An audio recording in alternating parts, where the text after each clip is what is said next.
ನಮಸ್ಕಾರ. This is solution with Satwik.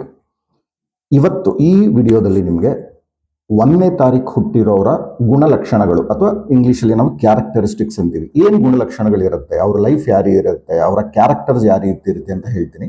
Okay, 1 ಅಂತ ಹೇಳಿದ್ರೆ 1, 10, 19 ಮತ್ತು 28 ಈ 4 ಡೇಟಲ್ಲಿ ಹುಟ್ಟಿರೋರ ಗುಣಲಕ್ಷಣಗಳು ಯಾವ ರೀತಿ ಇರುತ್ತೆ ಅಂತ ಫಸ್ಟ್ ಜನರಲ್ ಆಗಿ ನೋಡೋಣ.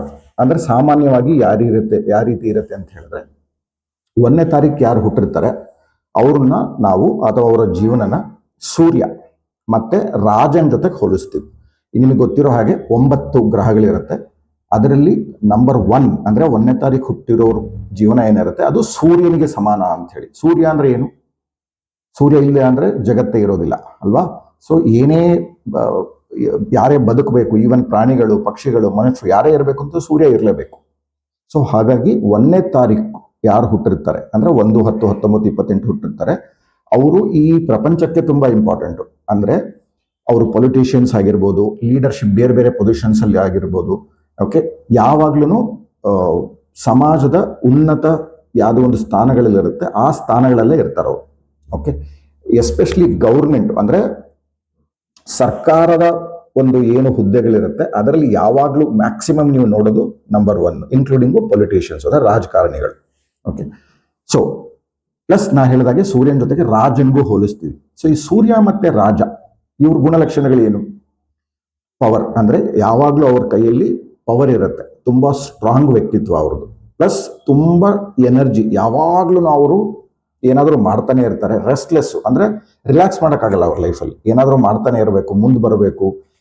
ಪ್ಲಸ್ ಅವ್ರ ಕೈಯಲ್ಲಿ ಪವರ್ ತಗೊಳಕ್ಕೆ ಯಾವಾಗ್ಲೂ ಪ್ರಯತ್ನ ಮಾಡ್ತಿರ್ತಾರೆ. ಅವರು ಪ್ರೈವೇಟ್ ಕಂಪ್ನಿದಲ್ಲಿ ಕೆಲಸ ಮಾಡ್ತಿದ್ರೆ ಅಲ್ಲಿ ಲೀಡರ್ಶಿಪ್ ಪೊಸಿಷನ್ ಇರ್ತಾರೆ, ಗೌರ್ಮೆಂಟ್ ಅಲ್ಲಿ ಇದ್ರೆ ಅಲ್ಲಿ ಟಾಪ್ ಅಲ್ಲಿ ಇರ್ತಾರೆ. ಪೊಲಿಟಿಷಿಯನ್ಸ್ ಆಗಿ ರಾಜನ್ ಟೈಪು ರೂಲ್ ಮಾಡಕ್ಕೆ ಟ್ರೈ ಮಾಡ್ತಾರೆ. ಓಕೆ, ಸೊ 1 ಅಂತ ಹೇಳಿದ್ರೆ ಬೇಸಿಕಲಿ ಇದು ಏನು ಲೀಡರ್ಶಿಪ್.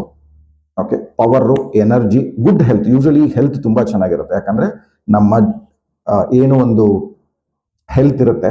ಓಕೆ, ಸೊ ಅದು ನಿರ್ಧಾರ ಆಗೋದೇನೆ ನಿಮ್ಮ ಕುಂಡಲಿಯಲ್ಲಿ ಸೂರ್ಯ ಎಷ್ಟು ಸ್ಟ್ರಾಂಗ್ ಇದ್ದಾನೆ ಅಂತ ಹೇಳಿ.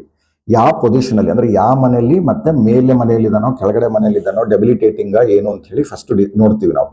ಹಾಗಾಗಿ ಸೂರ್ಯ ಅಂದ್ರೆ 1ನೇ ತಾರೀಕು ಯಾರು ಹುಟ್ಟಿರ್ತಾರೆ ಅವರು ಜನರಲಿ ಅವರ ಆರೋಗ್ಯ ತುಂಬಾ ಚೆನ್ನಾಗಿರುತ್ತೆ.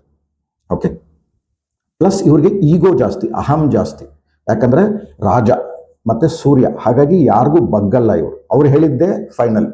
ಓಕೆ, ಸೊ ಹಾಗಾಗಿ ನೀವು 1ನೇ ತಾರೀಕು ಆದ್ರೆ ಇವನ್ನೆಲ್ಲ ಕರೆಕ್ಟಾಗಿ ಅಬ್ಸರ್ವ್ ಮಾಡಿಕೊಂಡು ಓಕೆ, ಸೊ ಅದಕ್ಕೆ ತಕ್ಕಂತೆ ನೀವು ಇದನ್ನ ಯೂಸ್ ಮಾಡ್ಕೋಬಹುದು. ಓಕೆ, ನೀವು ಬೇರೆ 1ನೇ ತಾರೀಕು ಹುಟ್ಟಿರೋರ ಜೊತೆಗೆ ಸಂಬಂಧ ಬೆಳೆಸ್ಬೇಕಾದ್ರೆ ಅಥವಾ ಮಾತಾಡ್ಬೇಕಾದ್ರೆ ಅಥವಾ ಬೇರೆ ಯಾವುದೇ ಒಂದು ರಿಲೇಶನ್ಶಿಪ್, ಅದು ಪ್ರೊಫೆಷನಲ್ ಆಗಿರ್ಬೋದು, ಪರ್ಸನಲ್ ಆಗಿರ್ಬೋದು. ಓಕೆ, ಸೊ ಇದನ್ನೆಲ್ಲ ಅರ್ಥ ಮಾಡ್ಕೊಳ್ಳಿ, ಅವಾಗ ನಿಮ್ಗೆ ಅವ್ರ ಜೊತೆಗೆ ಮಾತಾಡ್ಲಿಕ್ಕೆ ಅಥವಾ ಬೇರೆ ಯಾವುದೇ ಒಂದು ರೀತಿಯ ಸಂಬಂಧ ಬೆಳೆಸ್ಲಿಕ್ಕೆ ಈಸಿ ಆಗತ್ತೆ. ಓಕೆ, ಈಗ 1, 10, 19, 28 ಪರ್ಟಿಕ್ಯುಲರ್ ಅಂದ್ರೆ ಒಂದೊಂದೇ ನೋಡ್ತಾ ಹೋಗೋಣ. 1 ಅಂದ್ರೆ ಯಾರು 1ನೇ ತಾರೀಕು ಹುಟ್ಟಿರ್ತಾರೆ ಓಕೆ, ಅವ್ರಿಗೆ ಎಲ್ಲಾರ್ಗಿಂತ ಜಾಸ್ತಿ ಈಗೋ. ಯಾಕಂದ್ರೆ 1, 10, 19, 28 4 ಒಂದೇನೆ, ಬಟ್ ಅದರಲ್ಲೂ ಫಸ್ಟ್ ಅಂದ್ರೆ 1ನೇ ತಾರೀಕು ಹುಟ್ಟಿರೋರು ಅದರಲ್ಲೂ ಫಸ್ಟ್. ಹಾಗಾಗಿ ಇವ್ರಿಗೆ ಅಹಂ ಜಾಸ್ತಿ, ಅವ್ರು ಹೇಳಿದ್ದೇ ವೇದವಾಕ್ಯ, ಯಾರಿಗೂ ಬಗ್ಗಲ್ಲ. ತುಂಬಾ ಒಂದೊಂದ್ಸರಿ ಒರಟಾಗಿ ಮಾತಾಡ್ತಾರೆ, ಈ ಪ್ರಾಬ್ಲಮ್ಸ್ ಎಲ್ಲ ಇರುತ್ತೆ. ಬಟ್ ಬೇರೆ ನಾನು ಅವಾಗಲೇ ಹೇಳಿದೆ, ಅಂದ್ರೆ ಒಳ್ಳೆ ಸ್ಥಾನಗಳಲ್ಲಿ ಅವರು ರೀಚ್ ಆಗುವಂಥದ್ದು.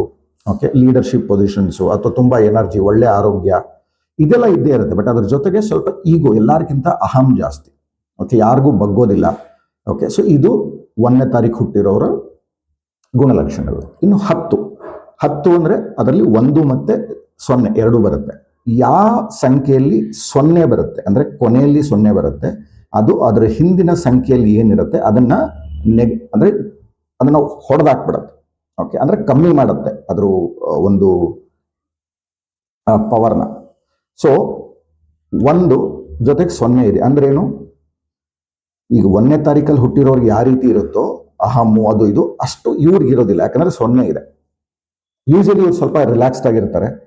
ಓಕೆ, ಸ್ವಲ್ಪ ರಿಸರ್ವ್ಡ್, ಜಾಸ್ತಿ ಬೇರೆಯವ್ರ ಜೊತೆಗೆ ಮಾತಾಡೋದಿಲ್ಲ. ಅಂದ್ರೆ ಬೇರೆ 1ನೇ ತಾರೀಕು ಅವ್ರಿಗೆ ಕಂಪೇರ್ ಮಾಡಿದ್ರೆ ಯಾರು 10ನೇ ತಾರೀಕು ಹುಟ್ಟಿರೋರು.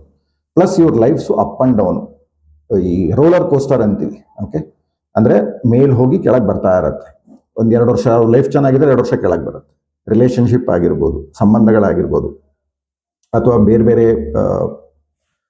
ಅವರು ಕೆಲಸ ಮಾಡೋ ಹುದ್ದೆ ಆಗಿರ್ಬೋದು, ಅಥವಾ ಅವ್ರು ಬಿಸ್ನೆಸ್ ಮಾಡ್ತಿದ್ರೆ, ವ್ಯವಸಾಯ ಮಾಡ್ತಿದ್ರೆ, ಅದರಲ್ಲೂ ಕೂಡ ಅವ್ರು ಏನೇ ಮಾಡಿದ್ರು ಅವ್ರ ಜೀವನದಲ್ಲಿ ಅಪ್ ಡೌನ್ ಇದ್ದೇ ಇರತ್ತೆ.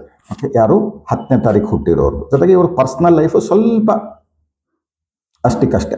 ಓಕೆ, ಸೊ ಇದು 10ನೇ ತಾರೀಕು. ಇನ್ನು 19ನೇ ತಾರೀಕು ಎಲ್ಲಾದ್ರಲ್ಲೂ ತುಂಬಾ ತುಂಬಾ ತುಂಬಾ ಲಕ್ಕಿ ನಂಬರ್ ಅಂತ ಹೇಳಿದ್ರೆ 19ನೇ ತಾರೀಕು ಹುಟ್ಟಿರೋರು. ಇವ್ರ ಜೀವನದಲ್ಲಿ ಏನು ಕಷ್ಟಪಡೋದೇ ಬೇಡ. ಅವ್ರಿಗೆ ಏನೇನು ಬೇಕೋ ಎಲ್ಲ ಅವ್ರ ಕಡೆ ಬರ್ತಾ ಇರತ್ತೆ.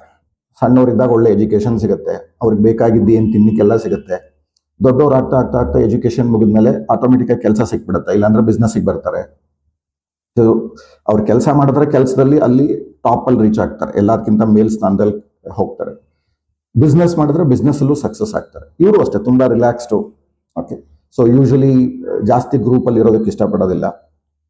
ಬಟ್ ಇವರು ತುಂಬ ಲಕ್ಕಿ, ಯಾಕಂದರೆ ನಾನು ಅವಾಗಲೇ ಹೇಳಿದಾಗೆ 1 ಮತ್ತು 10ನೇ ತಾರೀಕಲ್ಲಿ ಇರುವಂಥ ಕೆಲವು ನೆಗೆಟಿವ್ಸ್ ಇದರಲ್ಲಿಲ್ಲ. ಇವರಿಗೆ ಒಳ್ಳೆ ಜೀವನ ಸಂಗಾತಿ ಸಿಗ್ತಾರೆ, ಅಂದರೆ ಒಳ್ಳೆ ಲೈಫ್ ಪಾರ್ಟ್ನರ್ ಸಿಗ್ತಾರೆ. ಓಕೆ, ಸೊ ಹಾಗಾಗಿ 19ನೇ ತಾರೀಕು ಹುಟ್ಟಿರೋರು ತುಂಬ ತುಂಬ ಲಕ್ಕಿ. ಓಕೆ, ಸೊ ಇದನ್ನು ಜ್ಞಾಪಕ ಇಟ್ಕೊಳ್ಳಿ. ಇನ್ನು ಕೊನೆಗೆ 28ನೇ ತಾರೀಕು ಹುಟ್ಟಿರೋರ್ದು ಲೈಫಲ್ಲಿ ಪರ್ಸ್ನಲ್ ಲೈಫ್ ಯಾವಾಗಲೂ ಪ್ರಾಬ್ಲಮ್. ಜನರಲಿ ಇವ್ರು ಮದುವೆ ಆಗಲ್ಲ, ಮದುವೆ ಆದ್ರೂ ಡೈವರ್ಸ್ ಆಗೋ ಚಾನ್ಸಸ್ ಜಾಸ್ತಿ. ಸಪೋಸ್ ಡೈವರ್ಸ್ ಆಗಲಿಲ್ಲ ಅಂತ ಹೇಳಿದ್ರು ಗಂಡ ಹೆಂಡತಿ ಮಧ್ಯೆ ಸಮಸ್ಯೆಗಳು ಇದ್ದೇ ಇರುತ್ತೆ.